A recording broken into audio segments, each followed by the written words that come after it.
আসসালামু আলাইকুম viewer, BD রমণী রান্নাঘরে আপনাদের সবাইকে আন্তরিক শুভেচ্ছা ও অভিনন্দন।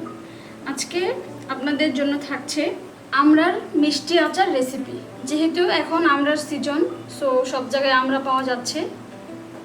চলুন তাহলে দেখে নেই মিষ্টি আচার তৈরি করতে কি কি ইনগ্রেডিয়েন্টস লাগছে।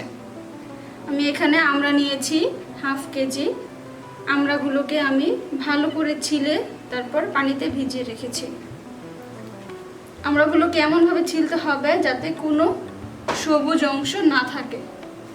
যদি সবুজ অংশ থাকে তাহলে আমড়াগুলো সহজে সেদ্ধ হবে না। সরিষার তেল নিয়েছি আমি এখানে 1 কাপ। তেলটা আমি প্রয়োজন মতো দিব। চিনি নিয়েছি 3 টেবিল চামচ, চিনিটা স্বাদ মতো ইউজ করব। মৌরি নিয়েছি 1 টেবিল চামচ, পাঁচফোড়ন 1 টেবিল চামচ, লবণ স্বাদ মতো, গুড় নিয়েছি হাফ কাপ। এছাড়া একটি তেজপাতা, 2টি দারুচিনি নিয়েছি, আর আস্ত জিরা নিয়েছি আমি 1 চা চামচ। এছাড়া আমার শুকনা মরিচ লাগবে 3টি। তাহলে দর্শক চলুন এবার পরবর্তী পর্যায়ে যাওয়া যাক। প্রথমে আমি আমড়াগুলোকে গ্রেট করে নেব। এই জন্য আমি একটি কাটিং প্লেট নিয়েছি। এখন আমড়াগুলোকে আমি এক এক করে কেটে নেব।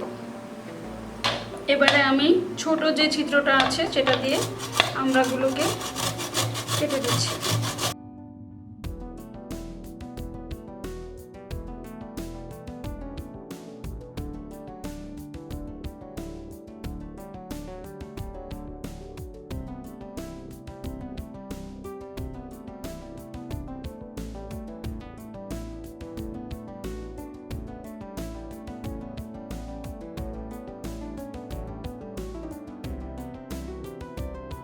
ভিউয়ার্স, আমার একটা আমড়া কাটা হয়ে গেছে। এখন দেখতে পাচ্ছেন শুধু আটিটা রয়ে গেছে। আটিটা আমি ফেলে দিব না, এই আটিটাও আমি আচারের সাথে দিয়ে দিব। এখন আমি আটিটা আলাদা করে রাখছি। দেখুন একেবারে মিহি কুচি হয়েছে। সেমভাবে আমি সবগুলো আমড়া কুচি করে নেব। ভিউয়ার্স, আমার সবগুলো আমড়া কুচি করা হয়ে গেছে। এখন চলুন তাহলে প্রস্তুত প্রণালীতে যাওয়া যাক। প্রথমে আমি আমড়াটাকে হালকা সেদ্ধ করে নেব। এর জন্য চুলায় একটি প্যান বসিয়ে দিয়েছি। এখন এতে কেটে নেওয়া আমড়াটা দিয়ে দিচ্ছি।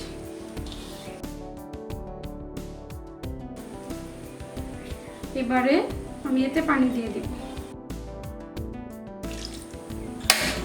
চুলার জালটা আমি ধরিয়ে দিলাম। এখন আমি এতে একটু লবণ দিয়ে দিচ্ছি 1 চা চামচ পরিমাণ। এর সাথে আমি হলুদ দিয়ে দিব, হাফ চা চামচ হলুদ দিয়ে দিচ্ছি।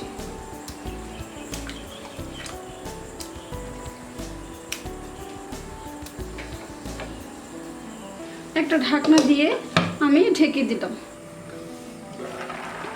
আমড়াটা সেদ্ধ হয়ে গেছে, দেখেই বুঝতে পারছেন। আমি 2 মিনিট সময় নিয়ে আমড়াটাকে এভাবে সেদ্ধ করে নিয়েছি। এখন আমি একটা ছাঁকনিতে আমড়াগুলোকে ছেঁকে নেব। এবারে আমি মশলা ভেজে নেব। আমি পাঁচফোড়নটা দিয়ে দিলাম। এর সাথে আমি শুকনো মরিচ দিয়ে দিচ্ছি, আর যে আমি 1 চিমটি জিরা নিয়েছিলাম 1 চা চামচ, সেই জিরাটা দিয়ে দিচ্ছি। এখন এগুলোকে আমি ভেজে নেব। ভাজা হয়ে গেছে আমার মশলাগুলো, দারুণ একটা স্মেল বের হচ্ছে। এখন আমি এগুলোকে ব্লেন্ডারে দিয়ে গুঁড়ো করে নেব। আপনি চাইলে পাটায় বেটেও গুঁড়ো করে নিতে পারেন। ভিউয়ার্স, এবারে চলুন মূল রান্নায় যাওয়া যাক। চুলায় আমি প্যান বসিয়ে দিয়েছি। এখন আমি এতে সরিষার তেল দিয়ে দিচ্ছি। এবারে তেলের সাথে আমি 2 টুকরো দারুচিনি দিয়ে দিলাম। এখন তেজপাতাটা দিয়ে দিব আমি মাঝখান থেকে ছিঁড়ে। এর সাথে আমি মৌরিটা দিয়ে দিব।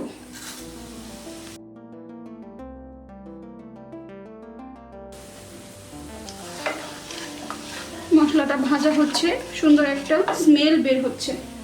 এবারে আমি 3টা শুকনা মরিচ নিয়েছি। আমি এই শুকনা মরিচগুলো এক্সট্রা নিয়েছি।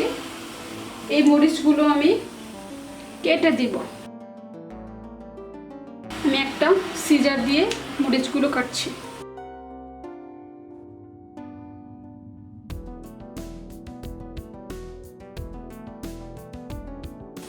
দেখছেন কত সুন্দর করে মরিচগুলো কাটা হয়ে গেছে। এই মরিচগুলো এরকম কুচি কুচি আকারে থাকবে, এতে করে মাঝে মাঝে দুই একটা কামড়ে পড়বে আর সেটা খেতে ভালো লাগবে। যেহেতু এটা মিষ্টি আচার, লক্ষ্য করেছেন আমি এক্সট্রা করে মরিচ দিইনি। ভাজা হয়ে গেছে মরিচটা, এবারে আমি এতে গুড় দিয়ে দিব।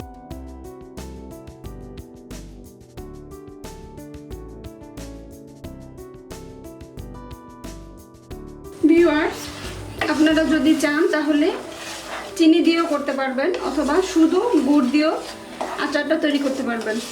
তবে গুড় দিয়ে আচার তৈরি করলে আচার বেশি দিন পর্যন্ত ভালো থাকে।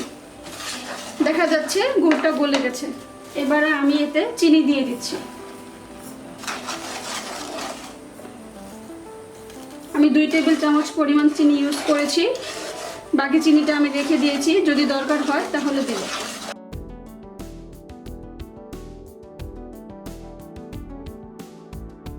ভিউয়ার্স, আপনারা লক্ষ্য করছেন আমি গুড় এবং চিনি দুটো ইউজ করেছি।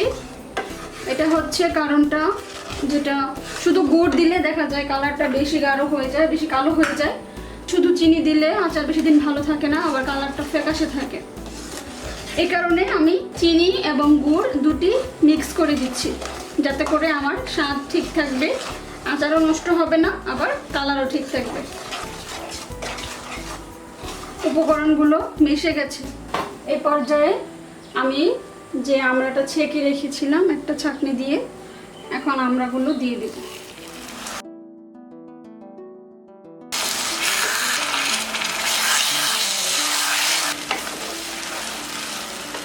এবারে আমি লবণ দিয়ে দিচ্ছি স্বাদ মতো।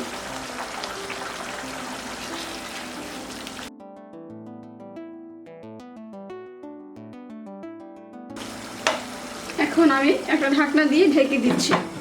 ঢেকে আমি কিছুক্ষণ রান্না করব।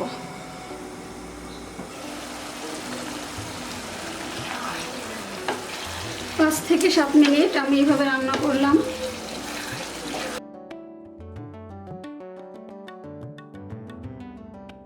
ভিউয়ার্স, আপনারা লক্ষ্য করেছেন আমি আচার রান্না করতে কোনো পানি ইউজ করিনি। যখন আমড়াগুলো সেদ্ধ করেছি, সেদ্ধ করার পরে পানি ছেঁকে নিয়েছি, তো তখন আমড়াতে যে পানি ছিল সেই পানিতে আমি আমড়াটা আচার তৈরির জন্য বসিয়ে দিয়েছি। এতে করে আমার এক্সট্রা পানির কোনো দরকার হয়নি। এখন আমি আমড়ার আচারের মিষ্টিটা কেমন হয়েছে সেটা চেক করব। চেক করার পরে যদি আমার দরকার হয় তাহলে আমি মিষ্টি অ্যাড করব।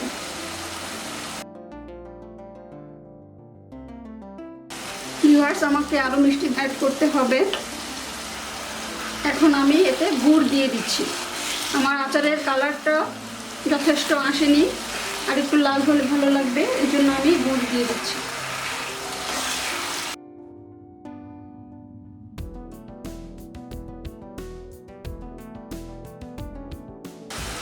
আমি গুড়টাকে গলিয়ে নিব।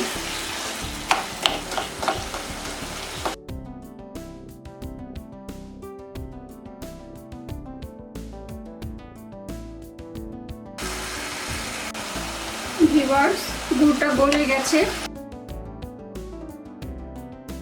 এবারে আমি এতে ব্লেন্ড করে নেওয়া মশলাগুলো দিয়ে দিচ্ছি।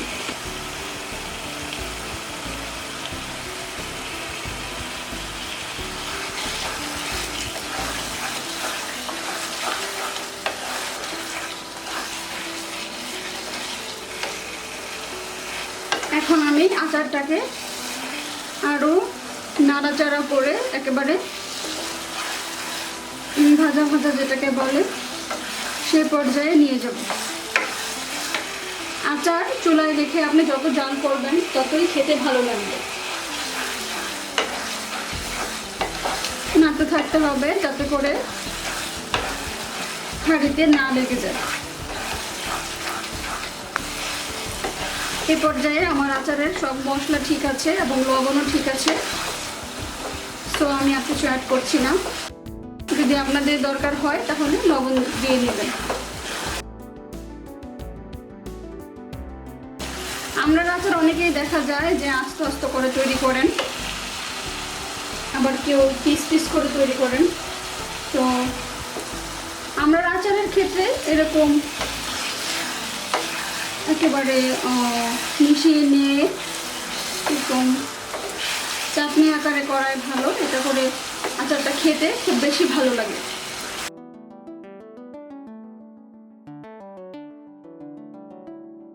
আর এভাবে আচার তৈরি করলে দেখা যাবে যে আচারের আমড়ার যে টক আছে সেটা আপনার দাঁতে লাগবে না।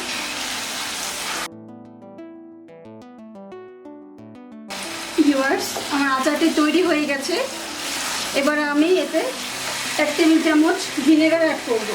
ভিনেগার দিলে আচার অনেকদিন পর্যন্ত ভালো থাকে। এবারে আরেকটু সময় নিয়ে আমি নেড়ে দিচ্ছি। দেখতে পাচ্ছেন আমার আচারের কালারটা একেবারে পারফেক্ট এসেছে। একেবারে বেশি পোড়াও দেখা যাচ্ছে না, আবার ফ্যাকাশেও দেখা যাচ্ছে না। সো একেবারে পারফেক্ট।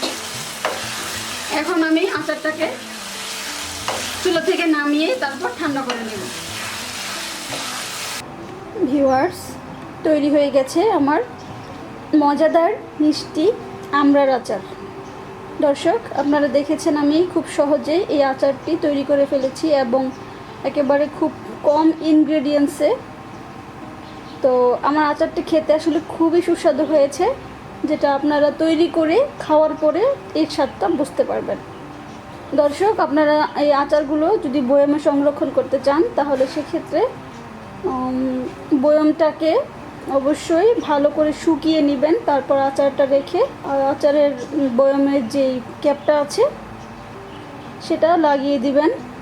আর যখন আপনারা আচার রোদ্রে দিবেন তখন ঢাকনাটা খুলে দিবেন। আর এমনিতে এই আচারটা অনেক দিন পর্যন্ত ভালো থাকবে, আর ছত্রাক পড়ার কোনো সম্ভাবনা থাকে না। তো তারপরে যদি আপনারা রোদে দিতে চান সেক্ষেত্রে আমার এই রুলসটা ফলো করবেন। দর্শক, আমার রেসিপিটি আপনাদের কাছে যদি ভালো লেগে থাকে তাহলে অবশ্যই লাইক, কমেন্ট অ্যান্ড শেয়ার করবেন।